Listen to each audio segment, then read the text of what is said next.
Bonjour tout le monde, aujourd'hui vidéo pour les nostalgiques, je vous propose de retourner à l'école avec 5 lectures. On commence avec Moi Boy de Roald Dahl. Ce livre c'est une sorte de bonbon, voilà, c'est facile, ça nous réexpédie en enfance, c'est haut en couleur et parfois ça pique un peu parce que Roald Dahl est un maître de la caricature et aussi parce qu'il va un peu nous parler des pensionnats britanniques dans les années 20-30, donc pas un environnement toujours très tendre, mais quand même. Au final, je me souviens surtout d'avoir lu ce livre, Le sourire aux lèvres. Alors, Moi Boy, c'est tout simplement des souvenirs d'enfance de Roald Dahl. Il va pas se focaliser sur les grands événements, mais plutôt sur des petites anecdotes savoureuses, une par chapitre. Et je vais vous lire quelques titres de chapitres pour vous donner un peu une idée.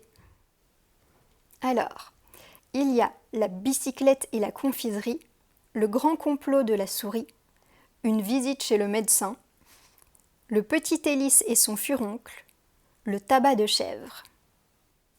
Tous les chapitres ne se déroulent pas à l'école, mais c'est quand même une bonne majorité. Si je devais évoquer 2-3 passages un peu marquants, il y a celui où le papa d'un de ses amis leur explique comment les bonbons à la réglisse sont en réalité faits avec de la purée de rat, et il va vraiment décrire méthodiquement le processus de fabrication. Et il y a aussi ce chapitre absolument hilarant, je ne vais pas trop rentrer dans les détails pour que vous ayez la surprise, où il nous parle de son prof de maths qui détestait les maths et qui du coup inventait pratiquement à chaque cours une nouvelle distraction pour avoir à éviter de leur faire des maths. Donc voilà, Moi Boy, c'est je pense une lecture qui peut vous faire passer un très chouette moment, surtout si vous aimez les histoires un peu farfelues. Ensuite, je voulais vous parler d'un livre peut-être un peu moins drôle, mais vraiment très chouette, qui s'appelle Cher Fubuki Katana, c'est d'Anne-Lise Heurtier. C'est un roman à la base plutôt ado, mais je l'ai lu il n'y a pas très longtemps et j'ai beaucoup aimé. Ça se passe au Japon, vous l'avez peut-être compris, et cette fois on va parler de harcèlement scolaire. En l'occurrence, ça va pas être un type de harcèlement spectaculaire ou très violent, mais vraiment sournois et obstiné et qui va vraiment miner notre héroïne. Heureusement, au début du roman, elle va rencontrer une jeune fille avec qui elle va lier une belle amitié. Depuis qu'elle avait rencontré Anna, Amy trouvait que ses journées étaient un peu moins sombres. Certes, elle ne la fréquentait pas tous les jours, et d'ailleurs, depuis leur excursion au mont Takao, elle ne s'était pas encore revue. La première semaine, Amy n'en avait pas été affectée. Tout cela avait été trop riche en émotions pour elle qui vivait tellement à l'étroit. Elle avait eu besoin d'un sas de décompression, de temps. Il fallait du temps pour laisser infuser ce genre de moments. Et puis, les jours passant, la routine et le lycée avaient recommencé à se refermer sur elle comme le couvercle d'une boîte en carton. Parler avec Anna était la seule façon de l'empêcher de se fermer complètement. Voilà, je trouve que c'est vraiment bien écrit, avec beaucoup de sensibilité. Les relations entre les personnages notamment sont traitées avec beaucoup de finesse. Par exemple, les parents d'Amy comprennent bien que quelque chose ne va pas, ils ne savent pas exactement quoi. Ils vont vraiment faire de leur mieux pour aider leur fille, mais ils vont toujours taper à côté, en tout cas la plupart du temps. Et voilà, Anne-Lise Heurtier met vraiment bien en scène cette difficulté à dialoguer. Elle va même offrir une certaine nuance au personnage de la jeune fille qui harcèle Amy, en nous disant tout simplement qu'elle aussi, ce n'est qu'une jeune fille qui a peur. Et un autre point positif, la révélation finale, moi, m'a vraiment estomaquée, m'a vraiment fait un choc, comme quoi cette histoire m'a vraiment touchée.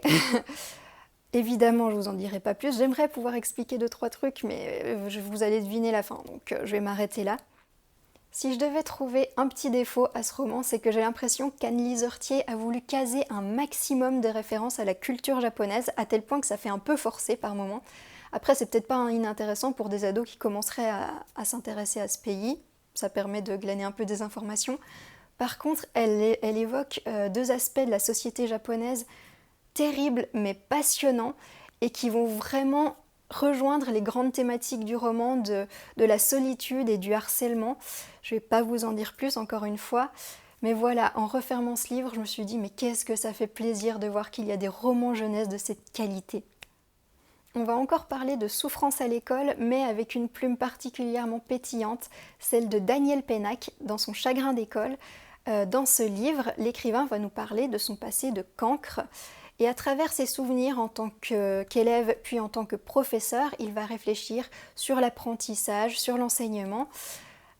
C'est pas une success story dans le sens où Pénac ne cherche pas à nous émerveiller avec sa transformation spectaculaire de cancre à écrivain, mais c'est vraiment une réflexion sur la figure du cancre, sur comment on va pouvoir l'aider. Et ce qui m'a marqué, c'est que ce livre déborde vraiment de bienveillance. Pour Daniel Pénac, l'urgence vient de ce constat, il n'y a pas de cancre heureux. Daniel Pénac, c'est vraiment l'anti-vieux con. Je veux dire, dans ce livre, on est tellement loin des habituels discours méprisants sur les jeunes. La preuve en un extrait. Aucun doute, si le cancre que je fus était né il y a une quinzaine d'années, il se serait offert un matériel d'évasion dernier cri, se serait laissé aspirer par son écran, s'y serait dilué pour surfer sur l'espace-temps, sans contrainte ni limite, sans horaire et sans horizon. Il aurait chatté sans fin et sans propos avec d'autres lui-même. Il aurait adoré cette époque qui, si elle ne garantit aucun avenir à ses mauvais élèves, est prodigue en machines qui leur permettent d'abolir le présent. Voilà, c'est très sympa à lire. Daniel Pénac a le sens de l'humour. Et en préparant cette vidéo, je me suis laissée aller à relire plus de pages que prévu. Si vous voulez en savoir plus sur Chagrin d'école, j'avais écrit un article sur mon blog, je vous mettrai le lien dans la description. Toujours plus d'humour avec Monsieur le prof. Pour le coup, c'est une lecture comique qui va nous réexpédier au collège, puis au lycée avec le second tome. C'est vraiment très drôle, j'ai vraiment beaucoup ri, je le relirai. Il va tout simplement nous parler de son quotidien de professeur, il va nous partager quelques perles de ses élèves et il va surtout nous partager ses petits fantasmes sadiques. Par exemple, à un moment, il nous décrit son itinéraire dans la classe pendant la surveillance d'un contrôle et toutes les stratégies qu'il imagine pour bien faire stresser ses élèves. Étape 1. Rester 3 minutes derrière l'intello de la classe pour le faire stresser. Étape 2. Ricaner après avoir jeté un œil à la copie. Étape 3. Marcher très doucement en faisant grincer les chaussures. Étape 8. Mettre le doigt sur la phrase d'un élève sans rien lui dire pour le faire psychoter. Étape 9. Quand il reste 5 minutes, lâcher un petit « Au fait, c'était recto verso ». Voilà, un vrai génie du sadisme. Alors le premier tome se présente vraiment comme un agenda dans lequel on aurait fait des annotations, collé des choses, fait des dessins. Dans le deuxième, il y a plus de texte, mais c'est vraiment très sympa à lire, je trouve qu'il a un vrai talent de conteur.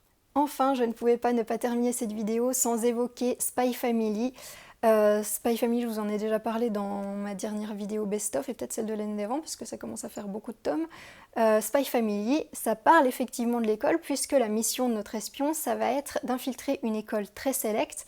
Pour ça, il va devoir recruter une enfant à inscrire et une épouse pour jouer à la famille parfaite. Alors la petite fille qu'il va trouver est très mignonne mais pas assez brillante pour ce genre d'établissement. Par contre, elle a cet avantage d'être télépathe, ce qu'il ignore d'ailleurs. Elle est aussi très remuante, elle a déjà découragé plusieurs familles d'accueil. Donc ça nous amène à des situations assez drôles avec ce super espion qui est complètement débordé par une petite fille.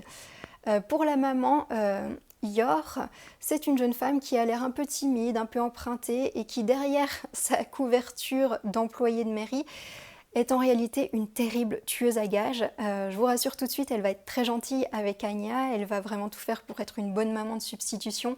Et c'est ça qui est sympa aussi avec Spy Family, c'est que c'est un manga qui va vous faire beaucoup rire. Enfin moi j'éclate de rire à chaque lecture et en même temps c'est assez attendrissant de voir ces trois inadaptés créer des liens petit à petit. Voilà, je pense que Spy Family pourra vraiment vous passer un super moment. C'est tout pour aujourd'hui, j'espère que votre cartable est prêt. Comme d'habitude, vos recommandations sur le thème du jour sont très bienvenues en commentaire et je vous dis à bientôt.